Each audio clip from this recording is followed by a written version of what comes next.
Hi guys, Marcus here and welcome to Chinese Entertainment Update October 15th, 2020. I release episodes every Tuesday, Thursday, and Sunday, and this is episode 295. Now because I use Chinese names quite a bit on my show, if you want the English spelling of them, click CC for English subs. I create them myself. In this episode, Royal Feast reunites Wu Jinyan and Xu Kai. And monolid Asian actors need not apply. But first, ask and you shall receive. I've been asked on a few occasions for updates on some highly anticipated dramas that are currently filming. So here they are, beginning with Xiao Zhan's latest military drama, which actually hasn't been officially announced yet. We'll just call it Ace Force for now, the direct translation of its Chinese title. I've shared some pictures of it in previous episodes. Here are some more that have recently been making the rounds in Chinese entertainment sites and social media. Here's one that shows him in military uniform getting married. Here's one with the same woman and a kid. And here's another, the same trio in a framed picture. The speculation is that he gets married and has a kid in the drama. So many firsts for Xiao Zhan in this drama. This would be his first military drama, and if I'm not mistaken, the first in which he gets married and has a kid.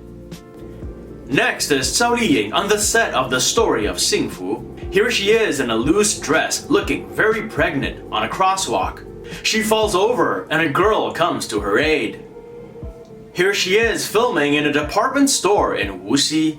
Can't be easy filming in such a crowded place with so many fans looking on. And finally, here's Yang Yang and Dilraba in You Are My Glory. He puts on a life jacket for her, and it looks like they're heading out to sea. And while we're showing paparazzi pictures and videos, I'll throw in this one too. It's not of any drama, but of Fan Bingbing at the Huading Awards. She made headlines in many Chinese entertainment sites yesterday. On their website, the Huading Awards claim they seek to bridge the gap between Chinese and American entertainment industries, which is kind of ironic given the state of China-US relations at the moment. Anyway, hopefully the aforementioned dramas will release some official pictures soon. And moving on, here's a Wu Jinyan and Xu Kai reunion.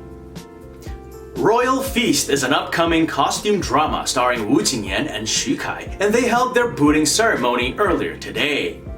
Here are the two stars. Wu Jinyan is making what looks like a 5-layer sandwich, which Xu Kai attempts to take a bite out of. Set in the Ming Dynasty, the drama follows a female chef played by Wu Jinyan who uses her culinary skills to rise up the ranks of the imperial kitchen. Ultimately though, she decides to leave the palace and spread the beauty of Chinese cuisine among the common folk. These, by the way, are art pictures the producer posted on his Weibo, perhaps as a preview of his vision for the drama.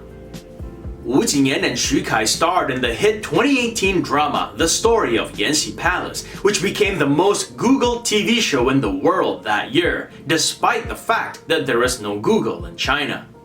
Since Yanxi Palace, Wu Jinyan has starred in many projects. Most recently it was Happiness Will Come Knocking, which co-stars Nie Yuan, who also starred in Yanxi Palace.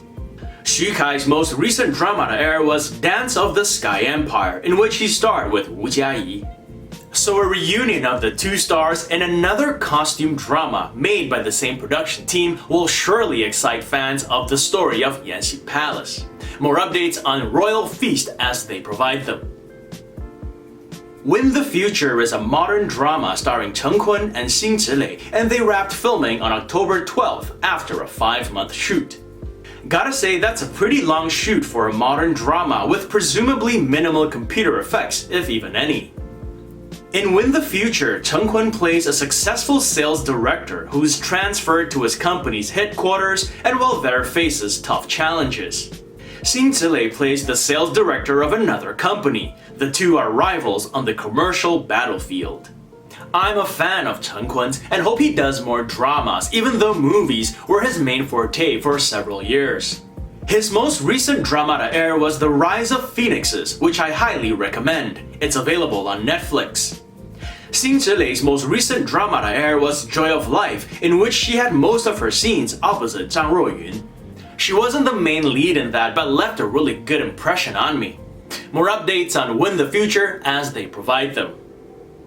And moving on, I want to do a follow-up segment to BTS since I spoke about them in my last episode and many of you enjoyed it. I want to talk about their most recent online concert.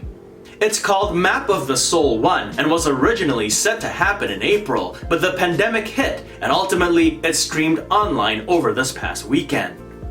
BTS held a similar online concert back in June. That was viewed by over 750,000 fans over more than 100 countries, setting a Guinness World Record. In this past weekend's performance, a background wall of small screens showed thousands of fans joining from across the world, many waving light sticks known as army bombs.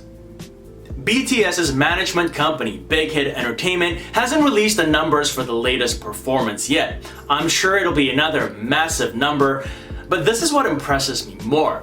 I was reading an article on Reuters which said that a small group of fans gathered at a BTS-themed cafe to watch the concert together. And this is what one fan said, and I'm gonna read it because I want to get it right. "Their songs gave comfort in these tough times and made me a fan," said a 40-year-old fan after breaking down in tears as she watched the concert. "They sing to say everything will be okay and to cheer up, which I think is why all fans around the world love them." And that's what it's all about, really, touching people with their music and giving people hope during tough times. Monolid Asian actors need not apply. Palladino Casting is a New York City-based casting company, and they recently put out a casting notice, which got plenty of notice, but for all the wrong reasons. Here's the casting notice. It was for Kinder Joy, Chinese Korean market, and they were looking for submissions from New Jersey and New York. And this is who they were looking for, and I'm gonna read it because they were quite specific. Mom, Chinese or Korean descent, 30 to 35, sweet eyes with a great smile. So far so good. Genuine and caring, must be quarantined with child or children. Hair, black or dark brown. Teeth, neat. Skin tone, clean white and pinky. No dots or circles, not really sure what that means.